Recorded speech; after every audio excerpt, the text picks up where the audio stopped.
நித்திய வெளிச்சத்தை தேடி நிகழ்ச்சியில் உங்களோடு ஒரு வேத பகுதியை உங்களுக்காக நான் வாசிக்க விரும்புகிறேன். ஏசாயா தீர்க்கதரிசிகளின் புஸ்தகம் 25ஆம் அதிகாரம் 4ஆம் வசனம்.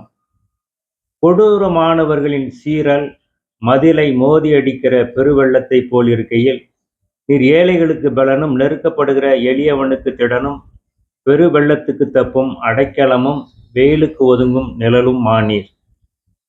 நமக்கு ஆண்டவர் நமக்கு வெயிலுக்கு ஒதுங்கும் நிழலாய் இருக்கிறார். இன்று ஏசாயா தீர்க்கதரிசியின் மூலமாக நமக்கு கர்த்தர் கொடுக்கிற வார்த்தை, நம்முடைய நெருக்கத்திலே, நம்முடைய பாடுகளிலே, நம்முடைய போராட்டங்களிலே, நம்முடைய பிரச்சனைகளிலே, மழையான காலத்திலும் வெயிலான காலத்திலும் நம்மை தப்புவிக்க அவர் வல்லவராய் இருக்கிறார். உண்மையாய் தம்மை நோக்கி கூப்பிடும் யாவருக்கும் அவர் இரக்கமாய் இருக்கிறார் என்பதை நாம் அறிந்து கொள்ள வேண்டும். ஆகவே நமக்கு வருகிற எந்த சூழ்நிலையிலும் அவர் நம்மை கைவிட மாட்டார்.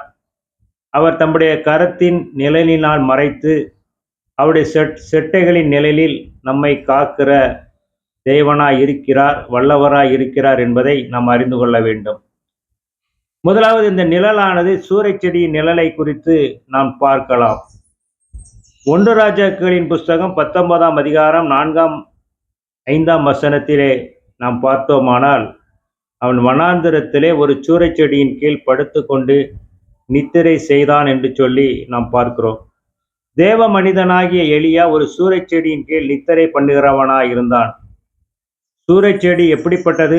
அது பலனற்றது, அது பூச்சிகளால் அரிக்கக்கூடிய தன்மையுடையது, பட்டு போகக்கூடியது. அந்த நிழலானது தற்காலிகமானது. அப்படிப்பட்டதான நிழலின் கீழ் அவன் படுத்து கிடந்து, ஆண்டவரே என்னை எடுத்துக்கொள்ளும் என்று சொல்லி அவன் கதறுகிறவனாக காணப்படுகிறான். காரணம் என்ன? யோசேபேல் அவன் பிராணனை வாங்க தேடுகிறான் என்றவுடன் அவன் இப்படிப்பட்டதான ஒரு முடிவை எடுக்கிறான்.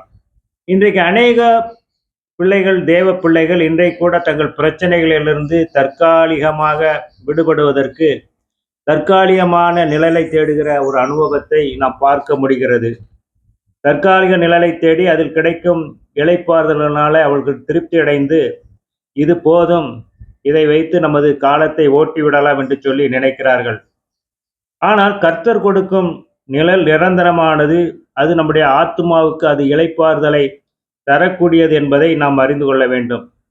கர்த்தருடைய நிழல் எப்படிப்பட்டது என்றால், அது மாறாதது, அது நம்மை பாதுகாக்கக்கூடியது, மறையாதது, என்றென்றைக்கும் நம்மை அது காக்கக்கூடியது என்பதை நாம் அறிந்து கொள்ள வேண்டும்.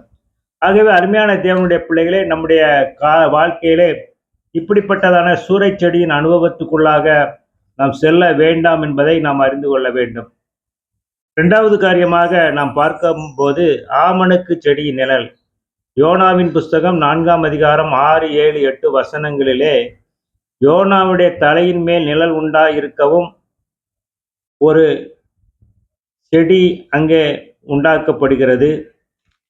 சூறைச்செடியின் கீழ் படுத்திருந்த எலியாவும் தன்னை எடுத்துக்கொள்ளும் என்கிறான். ஆமணக்கு செடியின் கீழ் உட்கார்ந்திருக்கிற அந்த யோனாவும் தன் சாகிறது நலமாயிருக்கும் என்று சொல்கிறான்.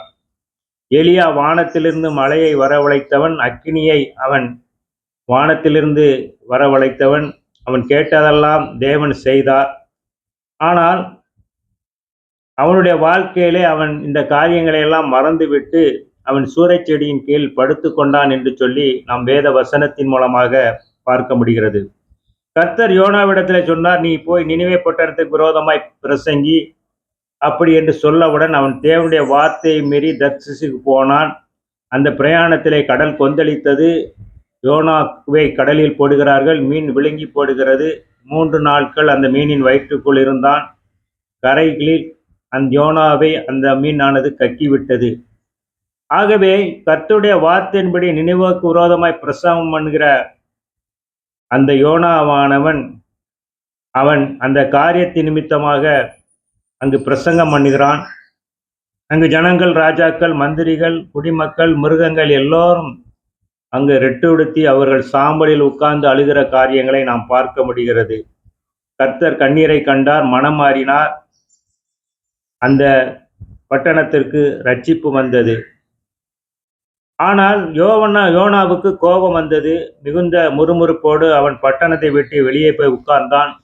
ஆமணக்கு செடியை உண்டாக்கினவர் ஆமணக்கு நிழலிலே அவன் சந்தோஷப்பட்டவனாக அவன் காணப்பட்டான். பூச்சியானது அரித்து போட்டது. சாவை விரும்புகிறான். சாகிறது நல்லா இருக்கும் என்று சொன்னான். எரிச்சலா இருக்கிறது நல்லதோ, நான் மரண பரியந்தம் எரிச்சலா இருக்கிறது நல்லது என்று சொன்னான். ஆகவே வலது கைக்கும் வித்தியாசம் தெரியாத 120,000 பேருக்காக நான் பரிதபியாமல் இருப்பேன் என்று சொல்லி தேவன் சொல்கிறார். அவர்களை காத்த நிழல் அவர்களை விட்டு போயிற்று. கர்த்தர் நம்மோடு இருக்கிறார். அவர்களுக்கு பயப்பட வேண்டியதில்லை. ஆகவே அருமையான தேவனுடைய பிள்ளைகளே, நம்முடைய வாழ்க்கையிலே நாம் எந்த நிழலை தேடி நாம் அலைகிறோம், எந்த நிழலிலே நாம் உட்கார்ந்து இருக்கிறோம் என்பதை நாம் அறிந்து கொள்ள வேண்டும். சங்கீதக்காரன் இப்படியாக சொல்கிறான், எனக்கு இறங்கும் தேவனே, எனக்கு இறங்கும், உம்மை என் ஆத்துமா அண்டிக் கொள்கிறது. விக்கனங்கள் கடந்து போக மட்டும் ஒரு செட்டைகளின் நிழலிலே வந்து அடைவேன் என்று சொல்கிறான்.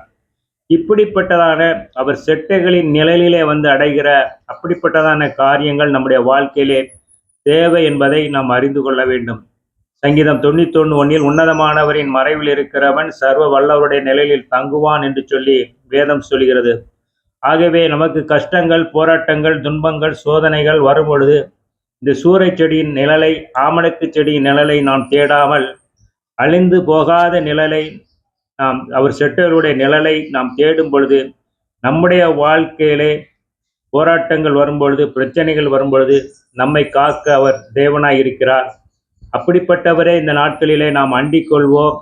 ஆகவே நமக்கு இதுவரை நிரந்தரமில்லாத செடிகள் நிழலிலே நாம் உட்கார்ந்திருக்கிற அனுபவங்களை விட்டு நாம் எப்பொழுதும் நமக்கு அடைக்கலப்பட்டவனமாய் இருக்கிற இயேசுவையே நாம் தாவரமாக கொள்ளும் பொழுது நிச்சயம் நம்முடைய வாழ்க்கையிலே தேவன் பெரிய காரியங்களை செய்வார்.